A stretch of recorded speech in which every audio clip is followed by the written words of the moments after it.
Tiny break from this conversation. बाहर जब हम बैठे थे आपने चाइनीज स्टूडेंट्स के बारे में कुछ कहा था मुझे. ओके, 2 चीज़ें बताइए. पहले तो लूजली डीप सीक नाम का एक AI बॉट रिलीज हुआ था जनता के लिए, आई थिंक 2-3 महीने पहले. और एक बहुत वायरल मोमेंट हो गई थी ट्विटर. करेक्ट. एनवीडिया के स्टॉक्स प्लमेट हुए थे इसकी वजह से. उसका भी कॉन्टेक्स्ट दीजिए. और ये एक चाइनीज कंपनी है. करेक्ट. एंड सेकंड, जो चाइना में बच्चे हैं, 6 साल के बच्चे, उनकी भी लाइफ में AI का एक एलिमेंट है, वो भी बताइए. क्योंकि honestly China has become kind of a world leader. Correct. तो ये 2 चीज़ें बताइए ताकि लोगों को वो कॉन्टेक्स्ट समझ आ जाए. ठीक है. तो डीप सीक आने से पहले ChatGPT आ गया था. ठीक है. तो दुनिया को पता था कि क्या होता है, AI क्या होता है, या LLM जिसे बोलते हैं, लार्ज लैंग्वेज मॉडल्स, की क्या होते हैं. ठीक है. लेकिन बहुत कम लोगों को पता है कि LLM को ट्रेन करने के लिए या ChatGPT को ट्रेन करने के लिए बहुत ज़्यादा पैसा लगा था. क्योंकि उसको ट्रेन करने के लिए हमें चाहिए होते हैं GPUs. ठीक है. जिस पे कि मेमोरी स्टोर की जाती है, जिस पे कि ये डेटा को प्रोसेस किया जाता है. हमने ये सबको ही पता है अभी, क्योंकि ये बहुत कॉमन इन्फॉर्मेशन हो गई है कि बहुत ज़्यादा डेटा यूज़ होता है ये मॉडल बनाने के लिए. GPUs मान लो जैसे बिल्डिंग्स ईंटों से बनती है. करेक्ट. वैसे ही AI मॉडल्स GPUs पे बनती है. हाँ, उसमें मेमोरी स्टोर होती है जिससे हम मॉडल बनाते हैं.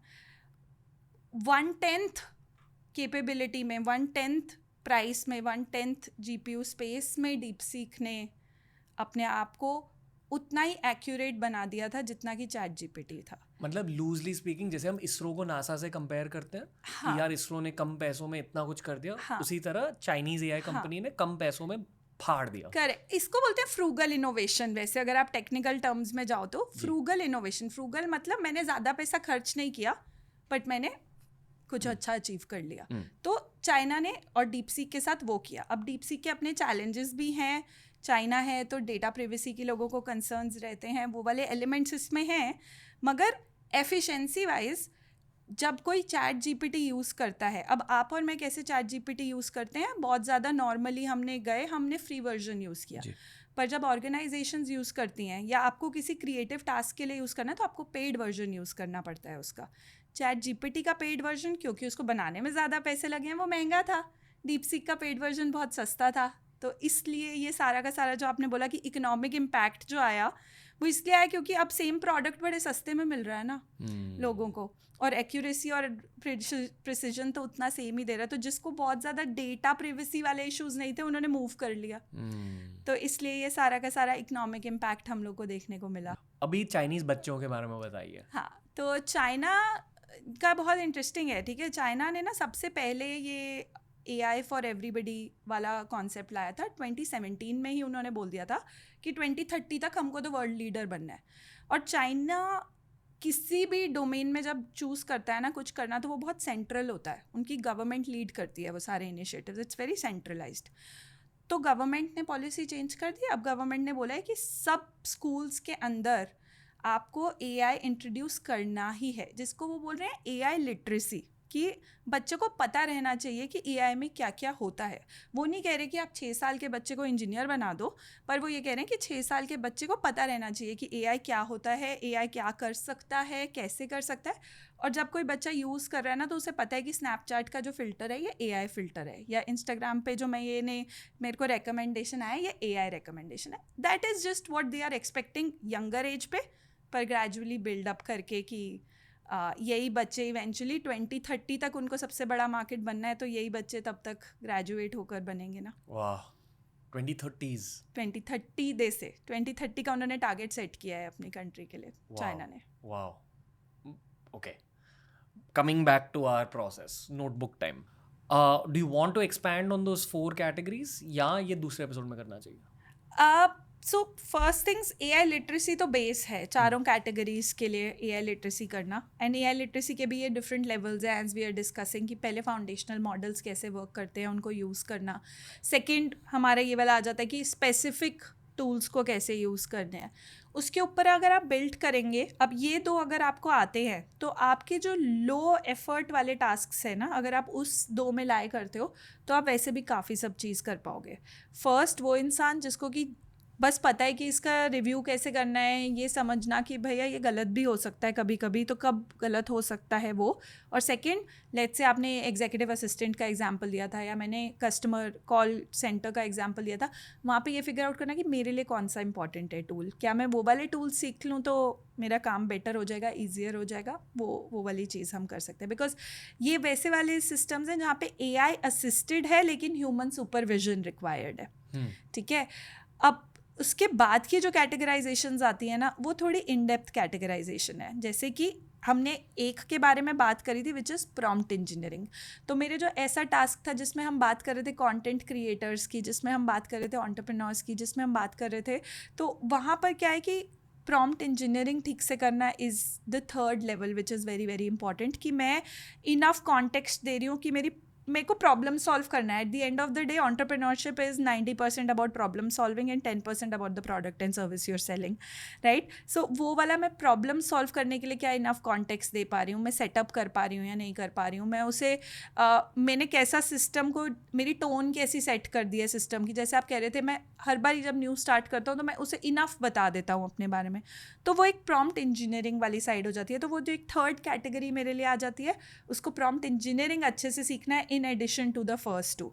और फिर जो मेरी फोर्थ कैटेगरी आती है ना, जहाँ पे मैं बात कर रही हूँ कि डायग्नोस्टिक कैसे बेटर कर सकते हैं, डॉक्टर्स कैसे, हम मेडिकल या हेल्थ केयर में क्या कर सकते हैं, या हम कंसल्टेंट्स कैसे बेटर बन सकते हैं, या मैं प्रोफेसर कैसे बेटर बन सकती हूँ, उसके लिए ना बहुत स्पेसिफिक यूज़ केस हो जाता है। फिर हमें जब इतना स्पेसिफिक यूज़ केस है जिसके अंदर हाई नॉलेज भी रिक्वायर्ड है और लो रेपिटेशन है, फिर हमें AI इंजीनियर्स और AI डिज़ाइनर्स की रिक्वायरमेंट है, ताकि वो उस यूज़ केस के लिए वैसा टूल्स बना सके, जैसे कि नोटबुक LM एक टूल है। मतलब पर्सनली आपके प्रैक्टिस के लिए एक टूल बनाया जाएगा, पर्सनली आपके यूज़ केस के लिए एक टूल बनाया जाएगा, करेक्ट। मतलब जैसे कि मैंने एग्जाम्पल दिया था आपको TB डिटेक्शन वाला, ठीक है, उसी की तरह से एक और एग्जाम्पल था जिसके अंदर वो साउंड सुन के बता देते थे कि व्हाट आर द चांसेस कि किसी को लंग प्रॉब्लम है, COPD प्रॉब्लम है। That was also one other tool that was created, right. So ये वाले बहुत स्पेसिफिक यूज़ केस के टूल्स आ जाते हैं,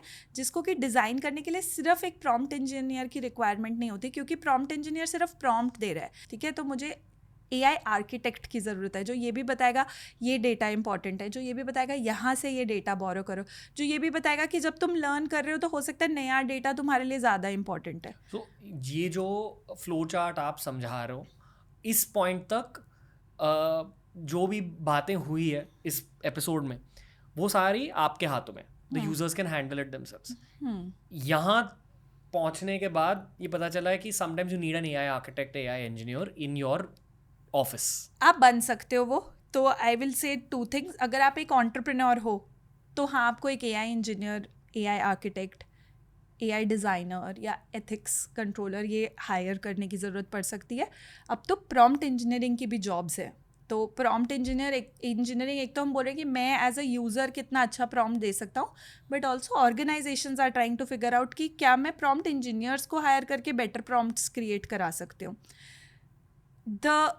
दिस बिट कि हम AI एजेंट चाहिए, अगर आप एंटरप्रेन्योर हो आप हायर कर सकते हो, बट आपको उसे बहुत ज़्यादा पैसे देने पड़ेंगे, बिकॉज ये एक नीश है, ठीक है। तो AI जो ये डिज़ाइनर्स होते हैं, they make a lot of money. मतलब अगर आपका बस 0 to 2 years का एक्सपीरियंस है, तब भी आप मतलब 15 लाख तक कमा सकते हो इसमें, 7 से 15 लाख। अगर आप ये 3 to 6 इसको कर दोगे तो आप 15 से 35 लाख कमा सकते हो। यही आप 7 to 10 years थोड़े एक्सपर्ट लेवल पे चले जाओगे तो you can go upwards of 1 CR etcetera, also depending on company and depending on आप एग्जैक्टली किस यूज केस पे काम कर रहे हो। तो ये जो 97 मिलियन न्यू जॉब्स निकल के आएंगे, ये सब इसी स्पेस में आ रहे हैं। A lot of them are in this space, क्योंकि ये पहले एग्जिस्ट नहीं करते हैं। कोई प्रॉम्प्ट इंजीनियर्स अभी एग्जिस्ट नहीं करते हैं। वो कंप्यूटर इंजीनियर्स हैं जो प्रॉम्प्ट इंजीनियरिंग समझने की कोशिश कर रहे हैं, सॉफ्टवेयर इंजीनियर्स हैं या डेटाबेस आर्किटेक्ट्स हैं जो उधर जाने की कोशिश कर रहे हैं बेसिकली। तो अगर आप आज 16, 17, 18 साल के हो, ये एक बहुत लुक्रेटिव करियर पॉसिबिलिटी हो सकती है आपके लिए। आप डेफिनेटली अभी आप सकते हो। आपको भी ChatGPT ने भी तो सेम बोला था। फर्स्ट चीज़ जो उन्होंने बोली थी is AI engineers, AI architects, ML engineers. ML engineer is machine learning engineer, the tech aspect of this. वो हैं ही ल्यूक्रेटिव जॉब्स, क्योंकि जॉब ल्यूक्रेटिव कब होती है? इट्स अ डिमांड सप्लाई का गेम. डिमांड बहुत हाई है क्योंकि हम इतनी सारी चीज़ें बोल रहे हैं कि 2030 तक हमें ये करना है, 2047 तक विकसित भारत में हम इंडिया एज अ कंट्री बहुत ज़्यादा AI फॉर ऑल से अलाइंड है. नीति आयोग ने भी बहुत ज़्यादा इस पे बात करी है. They've created a strategy for it. हमने इंडिया AI मिशन लॉन्च किया है.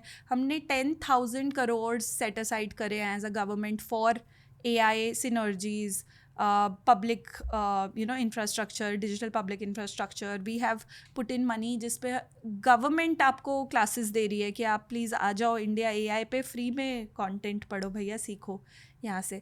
तो वो सारी चीज़ें क्यों कर रही है गवर्नमेंट? क्योंकि बहुत ज़्यादा डिमांड है लेकिन सप्लाई नहीं है, इनफ लोग नहीं है जिनको ये सब करना आता है.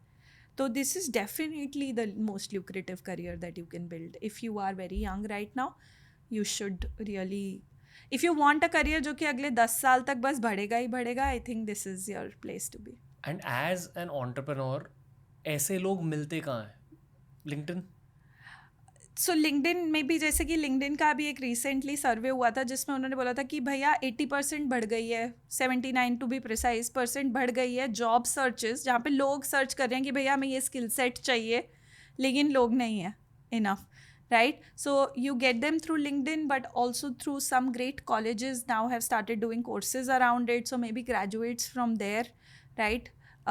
Maybe there are people who are trying to pivot their careers. जो software engineer था, computer engineer था, अभी pivot करके इस side पर आने की कोशिश कर रहे हैं, वो वाले लोग. या जो लोग थे जो इस background से आते हैं, statistics वाले background से या mathematics वाले background से, वो लोग जब applied काम करते हैं तो भी वो ML engineering side पर जाते हैं. तो वो वाले category of लोग.